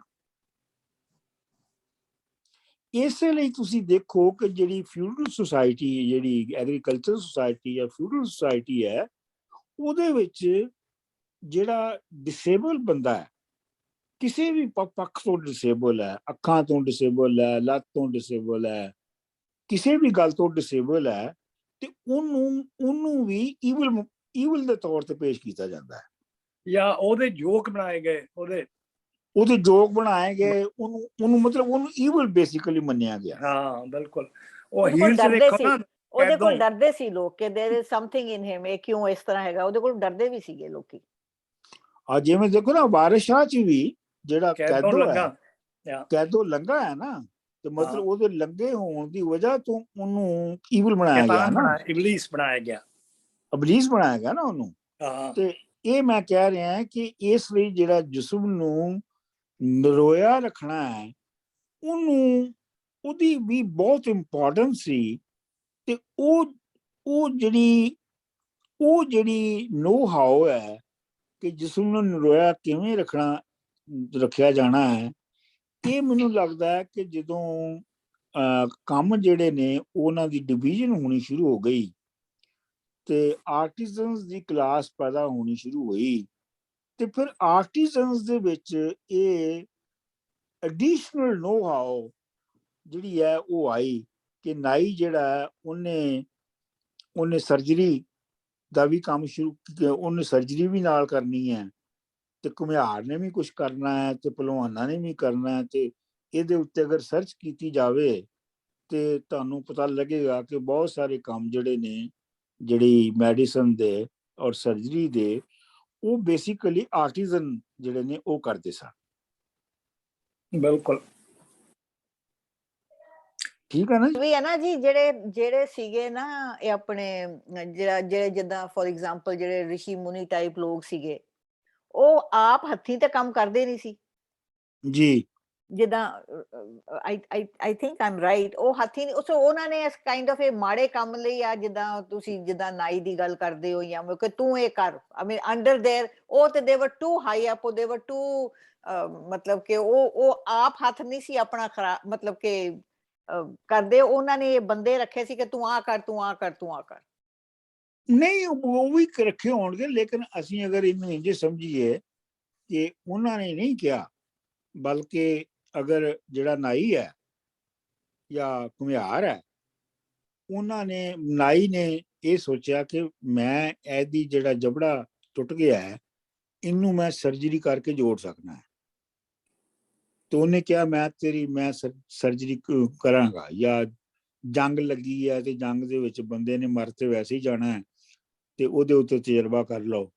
ਤੇ ਮੇਰਾ ਕਹਿਣ ਦਾ ਮਤਲਬ ਇਹ ਹੈ ਕਿ ਜਿਹੜੀ ਇਹ ਵੈਸੇ ਬੜੀ ਦਿਲਚਸਪ ਔਰ ਅਜੀਬੋ-ਗਰੀਬ ਗੱਲ ਹੈ ਕਿ ਜਿਹੜੇ ਸਭ ਤੋਂ ਨਿਕੰਮੇ ਤਬਕੇ ਸਨ ਤਾਰੀਖ 'ਚ, ਜਿਨ੍ਹਾਂ ਦੀ ਨੋ ਹਾਓ ਬਹੁਤ ਹੀ ਘੱਟ ਸੀਗੀ, ਜਿਵੇਂ ਕਿ ਤੁਸੀਂ ਲਾ ਲਓ ਆਪਣਾ ਹਲ ਵਾਹੁਣ ਵਾਲਿਆਂ ਦੀ ਨੋ ਹਾਓ ਬਹੁਤ ਜਿਹੜੀ ਹੈ ਉਹ ਬਹੁਤ ਲਿਮਿਟਡ ਨੋ ਹਾਓ ਹੁੰਦੀ ਹੈ ਹਲ ਵਾਹੁਣ ਵਾਲਿਆਂ ਦੀ, ਯਾਨੀ ਘੁਮਿਆਰ ਦੇ ਜਾਂ ਜੁਲਾਏ ਦੇ ਮੁਕਾਬਲੇ ਦੇ ਵਿੱਚ। ਬਿਲਕੁਲ ਤੇ ਲੇਕਿਨ ਚੂੰਕਿ ਜਿਹੜੇ ਮੀਨਸ ਆਫ ਪ੍ਰੋਡਕਸ਼ਨ ਨੇ, ਯਾਨੀ ਜਿਹੜੀ ਜ਼ਮੀਨ ਹੈ ਉਹਨਾਂ ਦੇ ਕੋਲ ਹੈ, ਇਸ ਲਈ ਉਹ ਉਹਨਾਂ ਲੋਕਾਂ ਨੂੰ ਥੱਲੇ ਰੱਖ ਰਹੇ ਨੇ ਜਿਨ੍ਹਾਂ ਲੋਕਾਂ ਦੀ ਨੋ ਹਾਓ ਉਹਨਾਂ ਨਾਲੋਂ ਬਹੁਤ ਜ਼ਿਆਦਾ ਹੈ, ਕਿਉਂਕਿ ਉਹ ਰੋਟੀ ਲਈ ਉਹਨਾਂ ਤੇ ਮੁਨਸਰ ਹੈ ਨਾ, ਡਿਪੈਂਡ ਕਰਦੇ। ਬਿਲਕੁਲ, ਕਿਉਂਕਿ ਰੋਟੀ ਪੈਦਾ ਉਹ ਕਰਦੇ ਨੇ, ਕੰਟਰੋਲ ਉਹ ਕਰਦੇ ਨੇ, ਇਸ ਲਈ ਉਹ ਤੈਅ ਕਰ ਸਕਦੇ ਨੇ ਕਿ ਕਿਹਦਾ ਕੀ ਦਰਜਾ ਹੈ, ਤੇ ਇਸ ਲਈ ਜਿਹੜਾ ਭਾਵੇਂ ਜੁਲਾਇਆ ਸਭ ਤੋਂ ਜ਼ਿਆਦਾ ਜਿਹੜਾ ਉਹ ਸਕਿੱਲ ਜਿਹੜੀ ਹੈ ਉਹਦੀ ਸਭ ਤੋਂ ਜ਼ਿਆਦਾ ਵਾਧੂ ਹੈ, ਲੇਕਿਨ ਜੁਲਾਇਆ ਜਿਹੜਾ ਹੈ ਉਹ ਉਹਨਾਂ ਨੇ ਉਹਨੂੰ ਕਮੀ ਬਣਾ ਦਿੱਤਾ, ਕਿਉਂਕਿ ਉਹ ਰੋਟੀ ਉਹਨੇ ਉਹਨਾਂ ਕੋਲ ਖਾਣੀ ਹੈ। ਹਾਂ ਬਿਲਕੁਲ। ਅੱਛਾ, ਹਾਂਜੀ, ਇਹ ਡਾਕਟਰ ਸਾਹਿਬ, ਡਾਕਟਰ ਅਮਰਜੀਤ ਜੀ, ਹਾਂਜੀ, ਤੁਸੀਂ ਸਾਰੇ ਡਾਕਟਰ ਕਮੀ ਹੁੰਦੇ ਸੋ। ਇਹ ਤਾਂ ਹੈ, ਸਰਮਾਏਦਾਰੀ ਤਾਂ ਹੁਣ ਵੀ ਫੇਰ ਕਮੀ ਬਣਾਤੇ ਨੇ। ਆਈ ਲੋ, ਉਹ ਇੰਸ਼ੋਰੈਂਸ ਕੰਪਨੀਆਂ ਕਹਿੰਦੀਆਂ ਜੀ 7 ਮਿੰਟ ਤੋਂ ਜ਼ਿਆਦਾ ਤੁਸੀਂ ਪੇਸ਼ੈਂਟ ਨਾਲ ਨਹੀਂ ਗੁਜ਼ਾਰ ਸਕਦੇ। ਤੁਸੀਂ ਐਵੇਂ ਚੌੜੇ ਹੋ ਕੇ ਨਾ ਫਿਰੋ। ਇਹ ਵਾਪਸ ਸਾਰੇ ਕਮੀ ਹੁਣ ਫੇਰ ਬਣਾਤੇ ਸਰਮਾਏਦਾਰੀ ਨੇ। ਜੀ ਜੀ ਜੀ। ਡਾਕਟਰ ਮੈਂ ਇੱਕ ਹੋਰ ਗੱਲ ਕਰਾਂ ਕਿ ਜਿੱਦਾਂ ਕਿ ਬੋਡੀ ਦੀ ਫਿਟਨੈਸ ਦੀ ਜ਼ਰੂਰਤ ਤੁਸੀਂ ਕਹਿੰਦੇ ਹੋ ਕਿ ਐਗਰੀਕਲਚਰ ਦੇ ਵਿੱਚ ਹੈ, ਹਾਰਡ ਕੰਮ ਕਰਨਾ, ਬੋਡੀ ਫਿਟਨੈਸ ਦੀ ਜ਼ਰੂਰਤ ਹੈ। ਫਿਰ ਜਿਉਂ-ਜਿਉਂ ਅੱਗੇ ਲੜਾਈਆਂ ਝਗੜੇ ਸ਼ੁਰੂ ਹੋਏ ਉਹਦੇ 'ਚ ਫਿਟਨੈਸ ਦੀ ਜ਼ਰੂਰਤ ਹੈ, ਵਾਰਸ ਦੇ ਵਿੱਚ। ਤੇ ਗ੍ਰੀਕ ਵਾਲੇ ਨੇ ਤਾਂ ਖਾਸ ਕਰਕੇ ਉਹ ਫਿਟਨੈਸ ਦੇ ਲਈ ਆਪਣੇ ਸਪੋਰਟਸ ਹੀ ਬਣਾ ਦਿੱਤੀਆਂ ਤੇ ਸਭ ਕੁਝ ਬਣਾ ਦਿੱਤਾ, ਔਰ ਮਿਲਟਰੀ ਲਈ ਕੰਮ ਕਰ ਰਹੇ ਸੀ ਸਾਰਾ ਕੁਝ ਜੀ। ਸੋ ਬੋਡੀ ਫਿਟਨੈਸ ਲਈ, ਬੋਡੀ ਫਿਟਨੈਸ ਤਾਂ ਤੁਸੀਂ ਆ ਦੇਖੋ ਨਾ, ਜਿਹੜੇ ਕਲਚਰ ਸ਼ਿਕਾਰ ਹਲੇ ਵੀ ਕਰਦੇ ਆ ਉਹਨਾਂ ਵਿੱਚ ਵੀ ਬੋਡੀ ਫਿਟਨੈਸ ਲਈ ਬਹੁਤ ਜ਼ਿਆਦਾ ਜਿਹੜੀਆਂ ਕਹਾਣੀਆਂ ਹੈਗੀਆਂ ਟ੍ਰਾਈਬਲ ਸੁਸਾਇਟੀ 'ਚ, ਉਹ ਵੀ ਬਹੁਤ ਹੈਗੀਆਂ ਜ਼ਰੂਰੀ ਕਿ ਬੋਡੀ ਨੂੰ ਕਿਵੇਂ ਕਾਇਮ ਰੱਖਣਾ, ਕਿਵੇਂ ਚਾਹੀਦਾ। ਤੁਸੀਂ ਛੱਤੀਸਗੜ੍ਹ ਚਲੇ ਜਾਓ ਜਾਂ ਝਾਰਖੰਡ ਚਲੇ ਜਾਓ, ਜਿੱਥੇ ਹਲੇ ਵੀ ਉਹ ਸ਼ਿਕਾਰ ਤੇ ਖੁਰਾਕ ਇਕੱਠੀ ਕਰਦੇ, ਉੱਥੇ ਵੀ ਜਿਹੜੀ ਉਹਨਾਂ ਦੀ ਫੋਕ ਟੇਲਸ ਹੈਗੀਆਂ, ਜਿਹੜੇ ਉਹਨਾਂ ਦੇ ਹੈ, ਜਿਵੇਂ ਉੱਥੇ ਉਹਨਾਂ ਦੇ ਅਖਾੜੇ ਹੁੰਦੇ ਆ ਤੇ ਉਹ, ਹਾਂ, ਤੇ ਉਹਨਾਂ ਵਿੱਚ ਵੀ ਬੋਡੀ ਨੂੰ ਪੂਰਾ ਕਾਇਮ ਰੱਖਣਾ ਬਹੁਤ ਜ਼ਰੂਰੀ ਮੰਨਿਆ ਜਾਂਦਾ। ਅੱਛਾ, ਹੁਣ ਇਹਨੂੰ ਥੋੜਾ ਜਿਹਾ ਅੱਗੇ ਵਧੀਏ ਕਿ ਜਿਹੜੀ ਇਹ ਕੌਣ ਕਿਹਦੇ ਕੋਲੋਂ ਆਵਾਜ਼ ਆ ਰਹੀ ਹੈ? ਸੁਖਵਿੰਦਰ ਜੀ, ਤੁਸੀਂ ਕਿਉਂ ਇਹ ਕਰਦੇ ਹੋ? ਸੁਖਵਿੰਦਰ ਜੀ ਨੇ ਤਾਂ ਮਿਊਟ ਕੀਤਾ ਹੋਇਆ। ਤੇ ਹੋਰ ਕਿਹਦੇ ਕੋਲੋਂ ਆਵਾਜ਼ ਆ ਰਹੀ ਹੈ? ਇਹ ਬੀਬਾ ਜੀ ਦਾ ਫੋਨ ਆਇਆ ਸੀ, ਮੈਂ ਬੰਦ ਕਰ ਦਿੱਤਾ ਉਹਨਾਂ ਨੂੰ। ਅੱਛਾ, ਠੀਕ ਹੈ, ਓਕੇ ਜੀ। ਅੱਛਾ, ਹੁਣ ਜਿਹੜੀ ਜਿਸਮ ਦੀ, ਤਨ ਦੀ, ਬੋਡੀ ਦੀ ਜਿਹੜੀ ਮਿਸਟਰੀ ਸੀਗੀ, ਜਿਹਨੂੰ ਪਾਰਸ਼ਲੀ ਤੇ ਤੁਸੀਂ ਸਮਝੋ ਕਿ ਸੁਪਰਨੈਚੁਰਲ ਤਾਕਤਾਂ ਦੇ ਜ਼ਰੀਏ ਸਮਝਣਾ ਸ਼ੁਰੂ ਕੀਤਾ ਸੀ, ਤੇ ਲੇਕਿਨ ਇਹ ਹੈ ਕਿ ਜੇ ਤੁਸੀਂ ਅਗਰ ਗੌਰ ਫਰਮਾਓ ਤੇ ਅਗਲੇ ਪੂਰੇ ਪੀਰੀਅਡ ਦੇ ਵਿੱਚ ਜਿਹੜੇ ਜਿਸਮ ਦਾ ਇਲਾਜ ਕਰਦੇ ਸਨ, ਜਿਸਮ ਦੀ ਮਿਸਟਰੀ ਨੂੰ ਸਮਝਣ ਦੀ ਕੋਸ਼ਿਸ਼ ਕਰਦੇ ਸਨ, ਉਹੋ ਹੀ ਲੋਕ ਫਿਲਾਸਫਰ ਵੀ ਹੁੰਦੇ ਸਨ। ਬਿਲਕੁਲ, ਉਹ ਹਲੇ ਵੀ ਜੇ ਕੋਈ ਨੇਟਿਵ ਕਲਚਰ ਹੈ, ਮੈਡੀਸਨ ਮੈਨ, ਉਹ ਰਿਚੁਅਲ ਵੀ ਉਹੀ ਕਰਦਾ, ਸ਼ਾਮਨ ਵੀ ਉਹੀ ਹੈ ਤੇ ਫਿਲਾਸਫਰ ਵੀ ਉਹੀ ਹੈ। ਹਾਂ,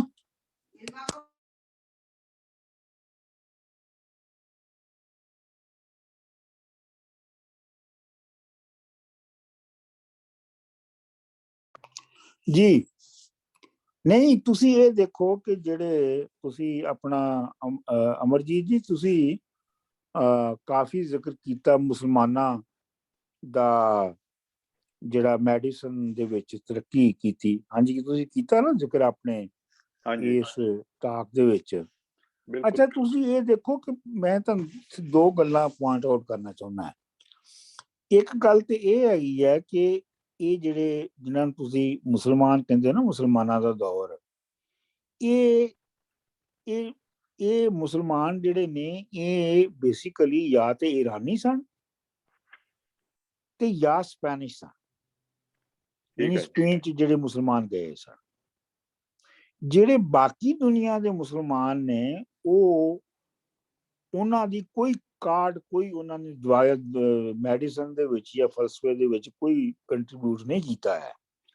ਸੋ ਲਿਹਾਜ਼ਾ ਇਹਨੂੰ ਇੱਕ ਤੇ ਆਪਣੇ ਦਿਨ 'ਚ ਐਡਜਸਟ ਕਰੋ ਕਿ ਇਹ ਇੱਕ ਤੇ ਇਹ ਇਰਾਨੀਅਨ ਸਿਵਲਾਈਜੇਸ਼ਨ ਜਿਹੜੀ ਹੈ ਪੂਰੀ, ਇਹ ਇੱਕ ਉਹਦੀ ਪ੍ਰੋਡਕਟ ਸੀਗੀ, ਇਹ ਜਿਹੜੀ ਤਰੱਕੀ ਸੀਗੀ ਫਲਸਫੇ ਔਰ ਮੈਡੀਸਨ ਦੇ ਵਿੱਚ।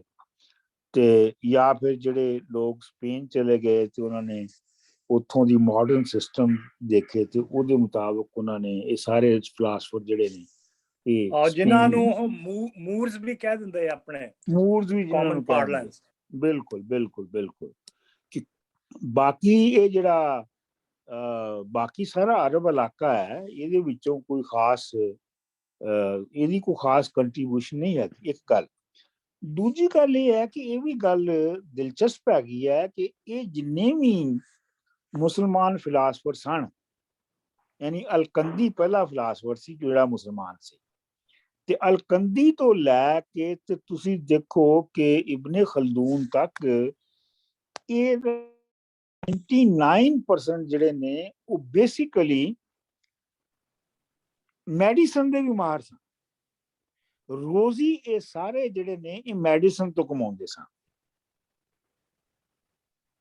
ਔਰ ਉਹਦੇ ਨਾਲ ਫਿਰ ਇਹ ਉਹਦੇ ਮੈਡੀਸਨ ਪ੍ਰੈਕਟਿਸ ਕਰਦੇ ਸਨ ਔਰ ਉਹਦੇ ਨਾਲ ਫਿਰ ਜਿਹੜੀ ਹੈ ਉਹ ਮੈਟਾਫਿਜ਼ੀਕਲ ਜਿਹੜਾ ਫਲਸਫਾ ਹੈ ਜਿਹੜਾ ਜ਼ਿਆਦਾਤਰ ਮੈਟਾਫਿਜ਼ੀਕਲ ਹੀ ਸੀ, ਮੈਟਾਫਿਜ਼ੀਕਲ ਜਿਹੜੀ ਫਿਜ਼ੀਕਲ ਤੋਂ ਮੈਟਾਫਿਜ਼ੀਕਲ ਦੁਨੀਆ ਵੀ ਉਹੋ ਹੀ ਜਿਹੜੇ ਨੇ ਉਹੋ ਹੀ ਬੰਦੇ ਜਿਹੜੇ ਨੇ ਉਹ ਬਣਾਉਂਦੇ ਸਨ।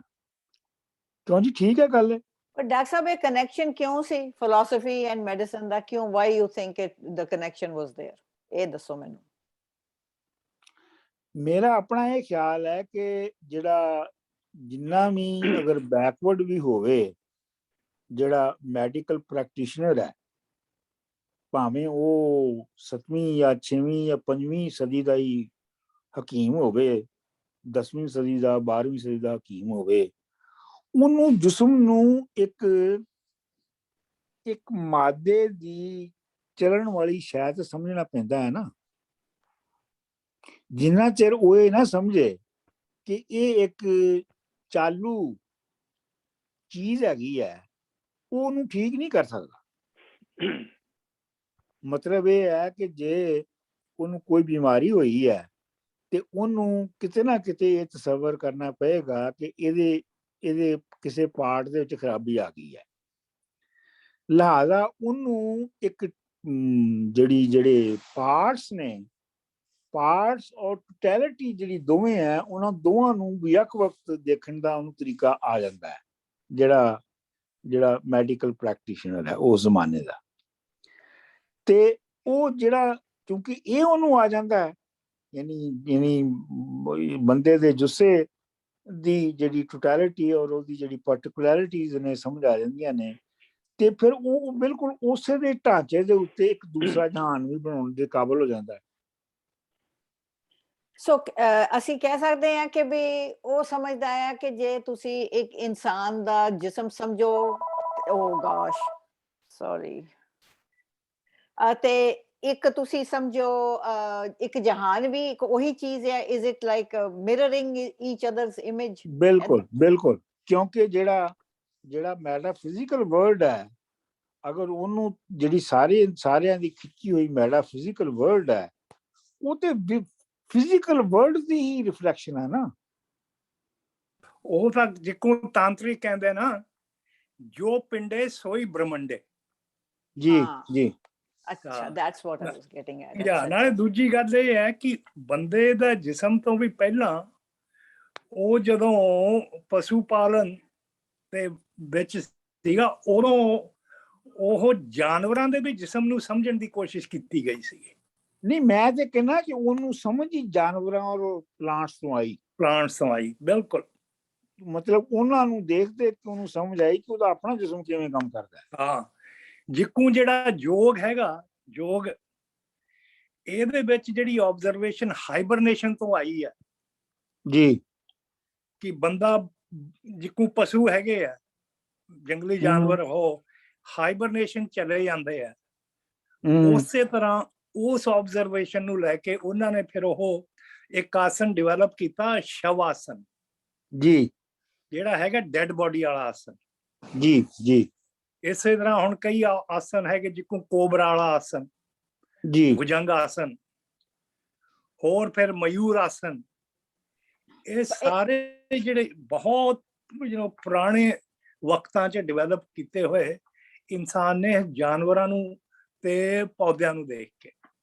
ਪਰ ਇਹਦੇ 'ਚ ਇੱਕ ਹੋਰ ਵੀ ਹੈਗਾ ਨਾ, ਜਿਹੜੇ ਦੀਸ ਆਸਨਸ ਦਾ ਉਹਨਾਂ ਦਾ ਇੱਕ ਉਹ ਵੀ ਮਕਸਦ ਸੀਗਾ ਨਾ ਕਿ ਵੀ ਤੁਸੀਂ ਸਾਰੇ ਐਕਸਟਰਨਲ ਸਟਿਮੂਲੇਸ਼ਨ ਨੂੰ ਜਦ ਤੁਸੀਂ ਖਤਮ ਕਰੋਗੇ ਤੇ ਤਾਂ ਹੀ ਤੁਹਾਡੀਆਂ ਜਿਹੜੀਆਂ ਇੰਟਰਨਲ ਸੈਂਸਸ ਨੇ ਉਹ ਸ਼ਾਰਪਨ ਹੁੰਦੀਆਂ ਨੇ।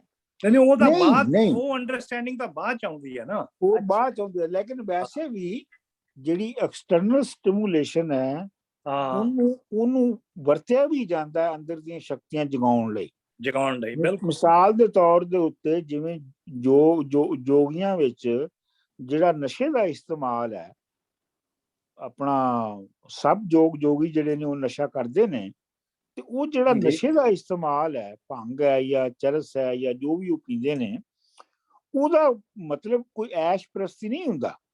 ਉਹਦਾ ਮਤਲਬ ਹੈ ਕਿ ਤੁਸੀਂ ਆਪਣੇ ਜਿਸਮ ਨੂੰ ਇੱਕ ਐਸੀ ਕੰਡੀਸ਼ਨ 'ਚ ਲਿਆਉਣਾ ਹੈ ਕਿ ਜਿਹਦੇ ਵਿੱਚ ਤੁਸੀਂ ਜਿਹੜੀ ਸੁਪਰ ਨੈਚੁਰਲ ਸ਼ਕਤੀਆਂ ਨੇ ਆਪਣੇ ਅੰਦਰ ਦੀਆਂ, ਉਹਨਾਂ ਨੂੰ ਤੁਸੀਂ ਜਗਾ ਸਕੋ। ਫੋਕਸ ਲਈ ਆਲਟਰਡ ਸਟੇਟ ਆਫ ਕੌਨਸ਼ੀਅਸਨੈਸ 'ਚ ਪਹੁੰਚ ਕੇ, ਹਾਂ, ਸਟੇਟ ਆਫ ਕੌਨਸ਼ੀਅਸਨੈਸ ਨੂੰ ਬਦਲਣ ਲਈ ਉਹ ਨਸ਼ਾ ਜਿਹੜਾ ਉਹਨੂੰ ਲਾਜ਼ਮੀ ਨੈਸੈਸਰੀ ਸਮਝਦੇ ਨੇ, ਕਿਉਂਕਿ ਉਹਨਾਂ ਨੇ ਜੰਗਲ 'ਚ ਰਹਿਣਾ ਹੈ, ਤੇ ਜੰਗਲਾਂ ਦੇ ਵਿੱਚ ਉੱਥੇ ਕੋਈ ਮਤਲਬ ਅਯਾਸ਼ੀ ਦਾ ਤੇ ਕੋਈ ਸਮਾਂ ਨਹੀਂ ਨਾ ਹੈਗਾ ਕਿ ਜਿਵੇਂ ਆਪਣਾ ਸੁਸਾਇਟੀ ਦੇ ਵਿੱਚ ਲੋਕੀ ਸ਼ਰਾਬ ਪੀ ਕੇ ਤੇ ਔਰਤਾਂ ਤੇ ਮਰਦ ਤੇ ਜੋ ਕਰਦੇ ਨੇ, ਇਹ ਤੇ ਹੁੰਦਾ ਨਹੀਂ ਸੀ। ਜੰਗਲਾਂ ਦੇ ਵਿੱਚ ਉਹਨਾਂ ਨੇ ਹੁੰਦਾ ਸੀ, ਤੇ ਫਿਰ ਜੰਗਲ 'ਚ ਬਹਿ ਕੇ ਨਸ਼ਾ ਕਰਨ ਦਾ ਮਤਲਬ ਇਹੋ ਹੀ ਸੀ ਕਿ ਆਪਣੀ ਬਾਡੀ ਨੂੰ ਐਸੀ ਹਾਲਤ 'ਚ ਤੁਸੀਂ ਲਿਆਉਣਾ ਹੈ ਕਿ ਉਹ ਫੋਕਸ ਕਰ ਸਕੇ ਔਰ ਆਪਣੀਆਂ ਸ਼ਕਤੀਆਂ ਨੂੰ ਜਗਾ ਸਕੇ। ਪਰ ਇਹ ਉਹਨਾਂ ਦੀ ਸੋਚ ਸੀ ਕਿ ਹਾਂ, ਵਾਕਈ ਸੀ। ਜਿਕੂ ਤੰਤਰ ਦੇ ਵਿੱਚ 5 ਮਕਾਰ ਦਾ ਜ਼ਿਕਰ ਹੈਗਾ ਜੀ। ਤਾਂਤਰਿਕ ਸਾਧਨਾ ਲਈ, ਕਈ ਸਕੂਲਾਂ ਦੀ ਤਾਂਤਰਿਕ ਸਾਧਨਾ ਲਈ 5 ਮਕਾਰਾਂ ਦੀ ਜ਼ਰੂਰਤ ਹੁੰਦੀ ਆ। 5 ਐਮਸ ਦੀ ਲੋੜ ਹੁੰਦੀ ਹੈ, ਜਿਹਦੇ 'ਚ ਮਾਸ, ਮਦਰਾ। ਮੈਂ ਉਹ ਕਈ ਵਾਰੀ ਦੱਸਿਆ, ਮੈਂ ਉਹ 5 ਮੀਮਾਂ 5 ਐਮਸ। ਪਰ ਜੋ ਤੁਸੀਂ ਇਹ ਜੋ ਉਹ ਸੋਚਦੇ ਨੇ, ਇਜ਼ ਇਟ ਟਰੂ? ਏਦਾਂ ਹੁੰਦਾ ਹੈ ਕਿ ਬਈ ਤੁਸੀਂ ਆਪਣੇ ਆਲਟਰਡ ਸਟੇਟ 'ਚ ਜਾ ਕੇ ਤੁਸੀਂ ਜ਼ਿਆਦਾ ਫੋਕਸ ਕਰ ਸਕਦੇ ਹੋ? ਉਹਨਾਂ ਨੂੰ ਤੇ ਲੱਗਦਾ ਹੈ ਨਾ। ਹਾਂ, ਦੇਖੋ, ਇਹਦੇ ਵਿੱਚ ਇੱਕ ਹੋਰ ਗੱਲ ਵੀ ਕਰਦੇ ਚੱਲੀਏ। ਇਹਦੇ ਵਿੱਚ ਇੱਕ ਹੋਰ ਬਹੁਤ ਬੇਸਿਕ ਗੱਲ ਜਿਹੜੀ ਹੈ ਉਹ ਅਸੀਂ ਸਮਝੀਏ ਕਿ ਉਹ ਕਿਵੇਂ ਹੈਗੀ ਹੈ। ਇਹ ਜਿਹੜੀ ਬੰਦਾ ਜਦੋਂ ਨੇਚਰ ਦੇ ਮੁਕਾਬਲੇ ਦੇ ਵਿੱਚ ਬਹੁਤ ਹੀ ਕਮਜ਼ੋਰ ਸੀ, ਜਿਹਦੀ ਅਸੀਂ ਗੱਲ ਕਰ ਰਹੇ ਹਾਂ, ਜਦੋਂ ਉਹ ਅੱਜ ਦੀ ਤਰ੍ਹਾਂ ਉਹ ਨੇਚਰ ਦੇ ਅਮਲ ਨੂੰ ਇੰਨਾ ਨਹੀਂ ਸੀ ਸਮਝਦਾ, ਉਹ ਬਹੁਤ ਹੀ ਘੱਟ ਸਮਝਦਾ ਸੀ, ਤੇ ਨੇਚਰ ਜਿਹੜੀ ਹੈ ਉਹਦੇ ਉੱਤੇ, ਬੰਦੇ ਦੇ ਉੱਤੇ ਹਾਵੀ ਸੀ, ਤੇ ਉਹਨੇ ਆਪਣਾ ਤਸੱਲੀ ਲਈ, ਆਪਣੇ ਆਪ ਨੂੰ ਅੱਗੇ ਚਲਾਉਣ ਲਈ, ਦਿਲਾਸਾ ਦੇਣ ਲਈ ਉਹਨੇ ਮੁਖਤਲਿਫ ਤਰੀਕੇ ਦੇ ਜਿਹੜੇ ਨੇ ਉਹ ਮੁਖਤਲਿਫ ਤਰੀਕੇ ਦੇ ਆਈਡੀਆਜ਼ ਬਣਾਏ ਸਨ, ਜਿਨ੍ਹਾਂ ਨੂੰ ਕਿ ਉਹ ਜਿਹੜੇ ਕਿ ਐਕਚੁਅਲੀ ਤੇ ਹੁੰਦੇ ਨਹੀਂ ਆ ਉਂਝ, ਠੀਕ, ਲੇਕਿਨ ਉਹ ਇਹ ਆਪਣੀ ਤਸੱਲੀ ਲਈ ਸਮਝਦਾ ਕਿ ਇੰਜ ਹੋ ਜਾਏਗਾ। ਮਿਸਾਲ ਦੇ ਤੌਰ ਤੇ, ਮਤਲਬ ਬੰਦਾ ਜਿਹੜਾ ਹੈ ਉਹ ਜਦੋਂ ਫਸਲ ਪਲਾਂਟ ਕਰਦਾ ਹੈ, ਤੇ ਉਹਦੇ ਫਸਲ ਪਲਾਂਟ ਕਰਨ ਲੱਗਿਆ ਉਹਨੂੰ ਇਹ ਤੇ ਨਹੀਂ ਪਤਾ ਕਿ ਇਹ ਬਾਰਿਸ਼ ਆਏਗੀ ਕਿ ਨਹੀਂ ਆਏਗੀ, ਇਹ ਜੰਮੇਗੀ ਕਿ ਨਹੀਂ ਜੰਮੇਗੀ, ਲੇਕਿਨ ਉਹ ਮੁਖਤਲਿਫ ਤਰ੍ਹਾਂ ਦੀਆਂ ਰਿਚੁਅਲਸ ਕਰਕੇ ਇਹ ਸਮਝਦਾ ਹੈ ਕਿ ਅਗਰ ਇਹ ਰਿਚੁਅਲਸ ਮੈਂ ਕਰ ਲਵਾਂ ਤੇ ਇਹ ਫਸਲ ਮੇਰੀ ਚੰਗੀ ਹੋ ਜਾਏਗੀ। ਹਾਲਾਂਕਿ ਨਾ ਉਹਦਾ ਮੀਂਹ ਦੇ ਉੱਤੇ ਕੋਈ ਕੰਟਰੋਲ ਹੈ, ਨਾ ਉਹਦਾ ਹੋਰ ਕਿਸੇ ਨੈਚੁਰਲ ਤਾਕਤ ਦੇ ਉੱਤੇ ਕੰਟਰੋਲ ਹੈ, ਲੇਕਿਨ ਉਹ ਸਮਝਦਾ ਹੈ ਕਿ ਮੈਂ ਕੰਟਰੋਲ ਕਰ ਸਕਣਾ। ਇਹ ਜਿਹੜਾ ਭੁਲੇਖਾ ਬੰਦੇ ਨੇ ਆਪਣੇ ਆਪ ਲਈ ਪੈਦਾ ਕੀਤਾ, ਪਹਿਲੇ ਜਦੋਂ ਤੋਂ ਉਹਨੇ ਪੈਦਾਵਾਰ ਸ਼ੁਰੂ ਕੀਤੀ ਪਲਾਂਟਸ ਔਰ ਐਨੀਮਲ ਨੂੰ ਬਸ ਵਿੱਚ ਕਰਕੇ, ਤੇ ਇਹ ਜਿਹੜਾ ਭੁਲੇਖਾ ਹੈ, ਇਹ ਭੁਲੇਖਾ ਅੱਜ ਤੱਕ ਬੰਦਾ ਆਪਣੇ ਇਸ ਭੁਲੇਖੇ ਦੇ ਵਿੱਚ ਬੰਦਾ ਜਿਹੜਾ ਹੈ ਆਪਣੇ ਆਪ ਨੂੰ ਕਾਇਮ ਰੱਖਦਾ ਹੈ ਔਰ ਅੱਗੇ ਚੱਲਦਾ ਹੈ। ਹਾਲਾਂ ਹੈ ਭੁਲੇਖਾ ਹੀ, ਜਿਹੜਾ ਦੇਖੋ ਨਾ ਅੱਜ ਜਿਹੜਾ ਹੁਣ ਤੁਸੀਂ ਜਿਹੜੇ ਆਰਗੇਨਾਈਜ਼ਡ ਰਿਲੀਜਨ ਨੂੰ ਮੰਨਦੇ ਨੇ ਲੋਕ, ਆਰਗੇਨਾਈਜ਼ਡ ਰਿਲੀਜਨ ਨੂੰ ਹੋਵੇ ਜਾਂ ਨਾਨ ਆਰਗੇਨਾਈਜ਼ਡ ਰਿਲੀਜਨ ਦੇ ਮੰਨਣ ਵਾਲੇ ਲੋਕ ਹੋਣ, ਉਹਨਾਂ ਦੀ ਜਿਹੜੀ ਮਾਨਤਾ ਹੈ ਉਹ ਹੈ ਤੇ ਭੁਲੇਖਾ ਹੀ ਨਾ,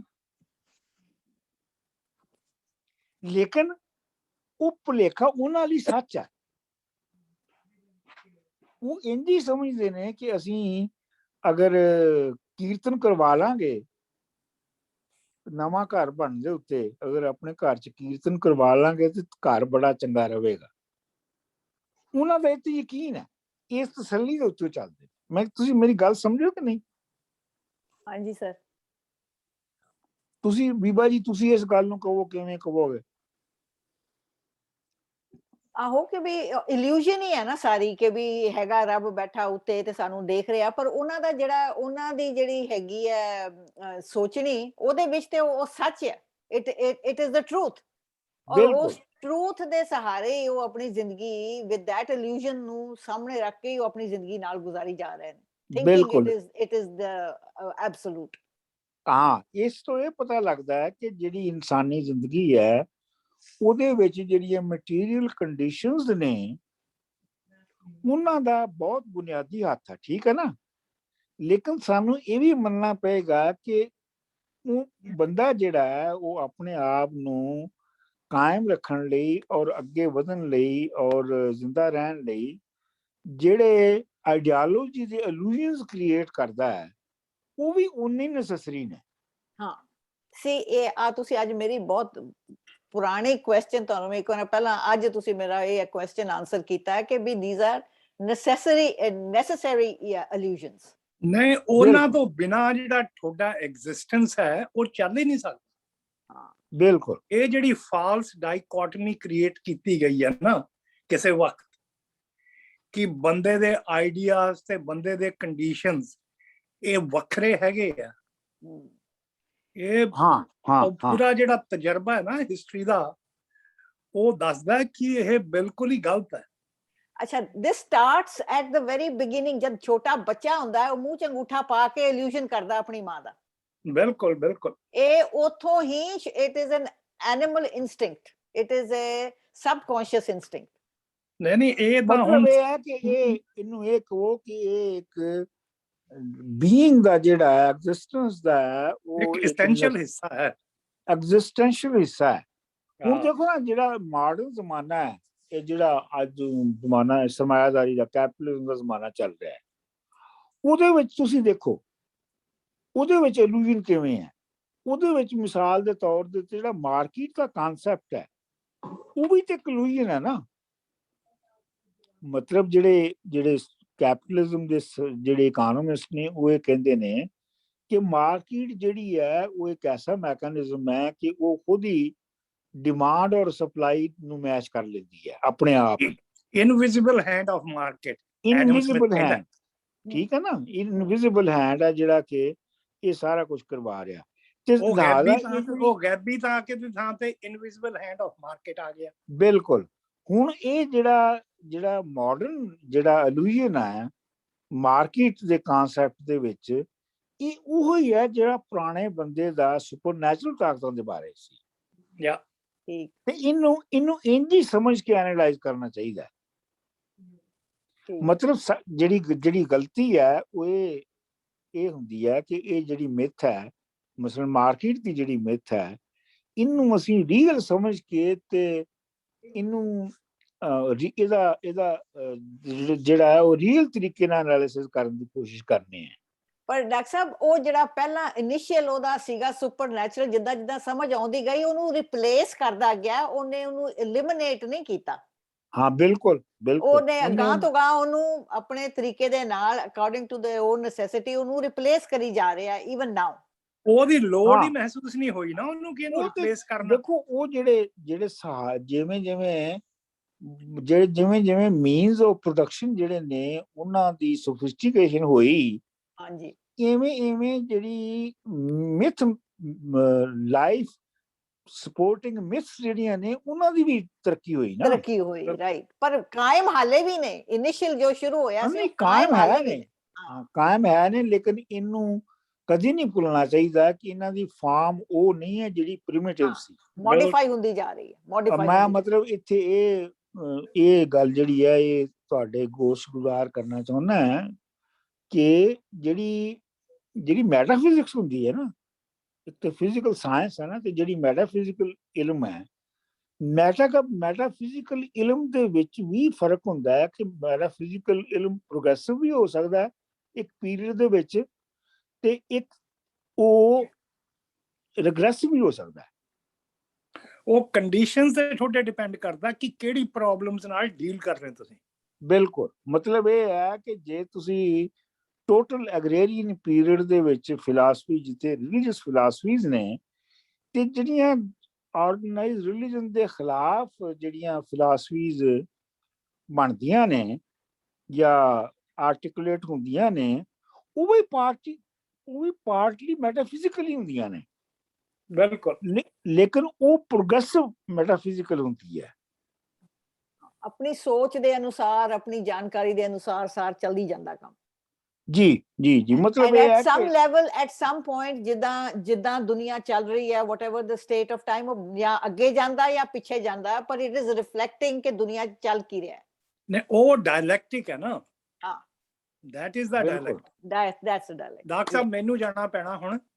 ਨਹੀਂ, ਹੁਣ ਅਸੀਂ ਬਸ, ਮੇਰਾ ਖਿਆਲ ਹੈ ਕਿ ਅੱਜ ਕਾਫੀ ਹੋ ਗਿਆ, ਤੇ ਅਸੀਂ ਸਰ ਇੱਕ ਇਹਨਾਂ ਨੂੰ, ਅਮਰ ਨੂੰ ਕਹਿ ਦਿਆ ਜੇ ਕਿ ਜਿਹੜੀ ਇਹਨਾਂ ਨੇ ਉਹ ਸੀਗੀ ਨਾ ਇਹਨਾਂ ਦੀ ਟਾਕ 'ਚ, ਥੋੜਾ ਜਿਹਾ ਫਿਊਚਰ ਮੈਡੀਸਨ ਦੇ ਬਾਰੇ ਵੀ ਉਹਦੇ 'ਚ ਮਾੜਾ ਜਿੰਨਾ ਜ਼ਿਕਰ ਕਰ ਦੇਣ। ਇਹ ਇਹਨਾਂ ਕੋ ਅਗਲੀ ਵਾਰੀ ਪੁੱਛ ਲਾਂਗੇ ਨਾ। ਹਾਂਜੀ, ਤੇ ਚਲੋ ਫਿਰ ਬੜਾ ਅਮਰਜੀਤ ਜੀ ਰਿਕਾਰਡਿੰਗ ਬੰਦ ਕਰ ਦਿਓ ਤੇ ਠੀਕ ਹੈ, ਹੁਣ ਅਗਲੀ ਵਾਰੀ ਕਰਾਂਗੇ ਗੱਲ, ਇੱਥੋਂ ਸ਼ੁਰੂ ਕਰਾਂਗੇ। ਠੀਕ ਹੈ ਜੀ। ਓਕੇ ਅੱਛਾ ਜੀ, ਥੈਂਕ ਯੂ ਸੋ ਮਚ ਜੀ।